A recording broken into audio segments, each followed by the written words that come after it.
आदाब नमस्कार, आप देख रहे हैं द जस्टिस हिंदी। मुल्क की सबसे प्रतिष्ठित और मुश्किल इम्तिहानों में शुमार सिविल सर्विसेज एग्जाम के नतीजे सामने आ चुके हैं।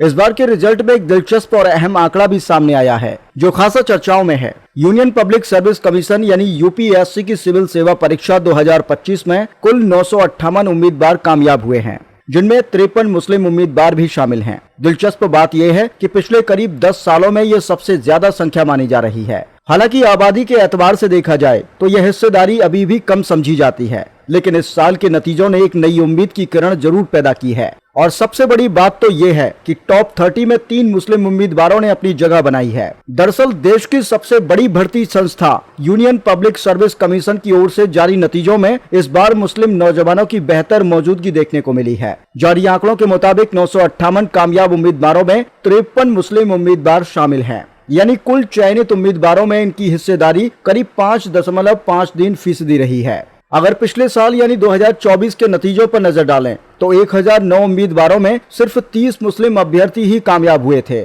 ऐसे में इस साल कामयाब उम्मीदवारों की तादाद में साफ इजाफा देखने को मिला है। इस साल परीक्षा में अनुज अग्निहोत्री ने ऑल इंडिया रैंक 1 हासिल कर टॉप किया है। वहीं मुस्लिम उम्मीदवारों में AR रजा मोइनुद्दीन ने ऑल इंडिया रैंक 7 हासिल कर शानदार प्रदर्शन किया। इसके अलावा इफ्रा शम्स अंसारी ने रैंक 24 और नाबिया परवेज ने रैंक 29 हासिल कर टॉप 30 में अपनी जगह बनाई है। खास बात यह है कि 2024 के रिजल्ट में टॉप 30 में एक भी मुस्लिम उम्मीदवार नहीं था, जबकि इस बार 3 नाम शामिल होना बड़ी कामयाबी माना जा रहा है। उपलब्ध जानकारी के मुताबिक इस बार सफल हुए 53 मुस्लिम उम्मीदवारों में 13 खवातीन भी शामिल हैं, जो तालीम और मुकाबला इम्तिहानों में बढ़ती भागीदारी का सकारात्मक पैगाम देता है। सिविल सेवा परीक्षा के जरिए मुल्क की कई अहम और प्रतिष्ठित सेवाओं में अफसरों की नियुक्ति की जाती है। इनमें इंडियन एडमिनिस्ट्रेटिव सर्विस यानी IAS, इंडियन फॉरेन सर्विस यानी कि IFS और इंडियन पुलिस सर्विस यानी IPS जैसी बड़ी सेवाएं शामिल हैं। इस साल कुल 1087 पदों पर भर्ती के लिए यह परीक्षा आयोजित की गई थी।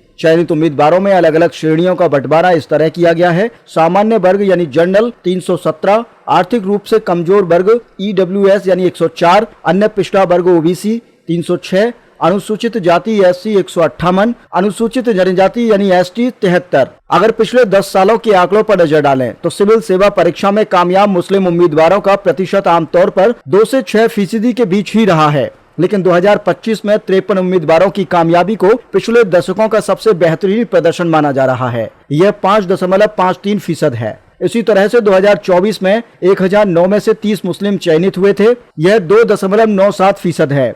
वर्ष 2023 में 1016 में से 50 चयनित हुए थे, यह 4.9%। वर्ष 2022 में 933 में से 29 मुस्लिम, जो 3.21%। वर्ष 2021 में 685 में से 25 मुस्लिम, जो 3.64%। और 2020 में 761 में से 31 मुस्लिम, जो 4.07%। वर्ष 2019 में 829 में से 44 मुस्लिम, जो 5.3%। वर्ष 2018 में 759 में से 28 मुस्लिम, जो 3.68%। वर्ष 2017 में 980 में से 50 मुस्लिम, 5.1%। वर्ष 2016 में 1099 में से 52 मुस्लिम, जो 4.73% हैं। माहिरीन यानी विशेषज्ञों का कहना है कि देश की आबादी में मुस्लिम समुदाय की हिस्सेदारी करीब 14 से 15% है, लेकिन सिविल सेवा में सफलता का प्रतिशत अभी भी उससे काफी कम है। ऐसे में तालीम, कोचिंग सुविधाओं और संसाधनों तक पहुंच को लेकर बहस लगातार होती रही है। फिलहाल 2025 का यह रिजल्ट कई नौजवानों के लिए उम्मीद और हौसले का पैगाम लेकर आया है। माहिरानों का मानना है कि अगर तालीम और मौकों तक बेहतर पहुंच बनती रही तो आने वाले सालों में सिविल सेवाओं में प्रतिनिधित्व और मजबूत हो सकता है।